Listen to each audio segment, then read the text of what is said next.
Hotels are supposed to feel temporary, but some guests never really leave. Story 1. The carpet in the hallway of the Grandin Hotel was a sickly, muted gold, patterned with interlocking shapes that seemed to shift if you stared at them for too long.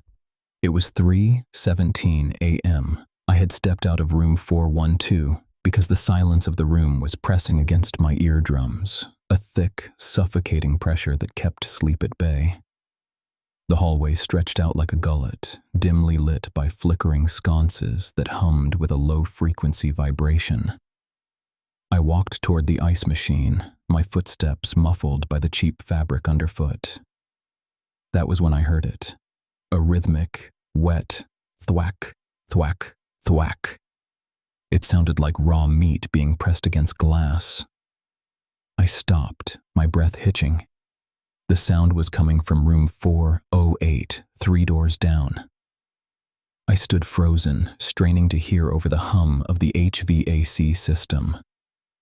The noise stopped abruptly, replaced by the unmistakable sound of a heavy bolt sliding home. I told myself it was just a guest, perhaps someone rearranging furniture, though the physical sensation of the sound felt wrong, too heavy, too deliberate. I turned toward the ice machine, but my eyes flicked back to 408. The gap beneath the door was dark, but a thin, viscous liquid had begun to pool on the carpet, soaking into the gold threads. It wasn't water. It was dark, viscous, and smelled faintly of copper. My heart hammered against my ribs like a trapped bird. I should have gone back to my room, locked the door, and jammed a chair under the handle. Instead, I moved closer. As I approached 408, the air grew frigid. The temperature drop was so sudden it caused the condensation on the walls to crystallize. I reached the door, my hand trembling as I prepared to knock, to demand an explanation, to break the tension that was tightening around my throat like a wire. Then the handle of room 408 began to turn. I didn't wait to see who or what was opening it.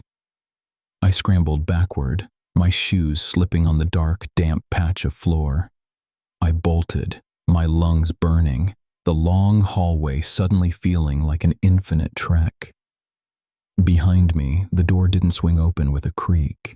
It slid wide with a smooth, soundless grace that felt predatory. I didn't look back. I reached 412, fumbled my keycard into the slot, and shoved the door open.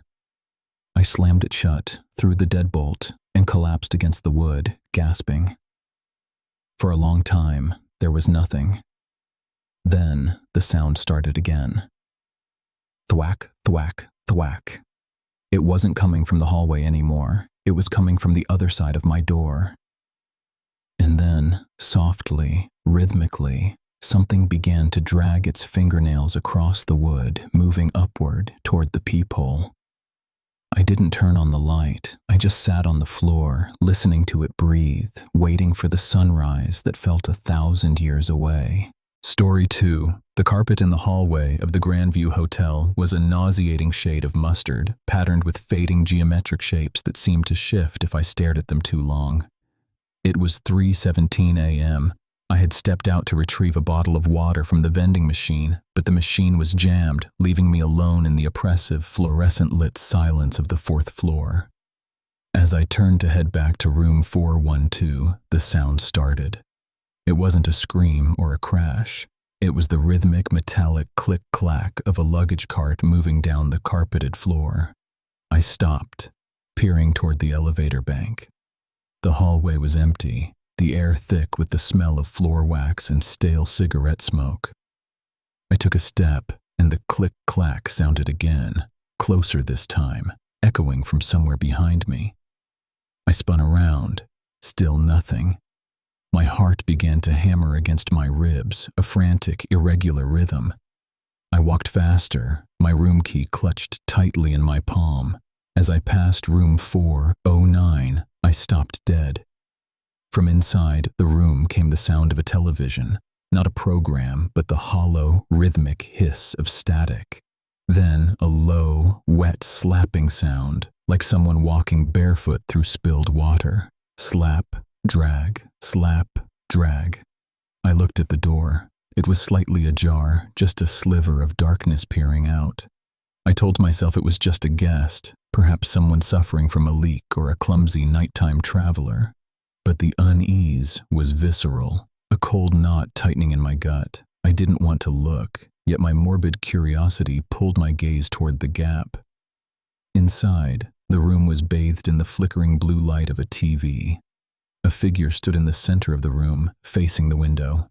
It was hunched over, its back unnaturally long, vibrating with a high-pitched, vibrating hum that made my teeth ache. It wasn't human.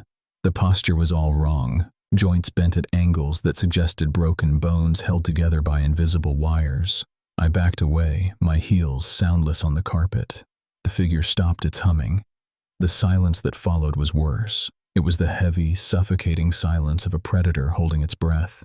Then, slowly, the figure began to rotate. The neck didn't turn, the entire torso twisted with a series of sickening dry pops. I didn't wait to see the face. I sprinted toward 412, fumbled the key against the lock, and tumbled inside, slamming the door and throwing the deadbolt. I leaned against the wood, gasping. For a long minute, there was nothing. Then, soft as a whisper, I heard it outside my door. A long, spindly fingernail began to drag slowly across the wood, starting at the top and descending all the way to the floor.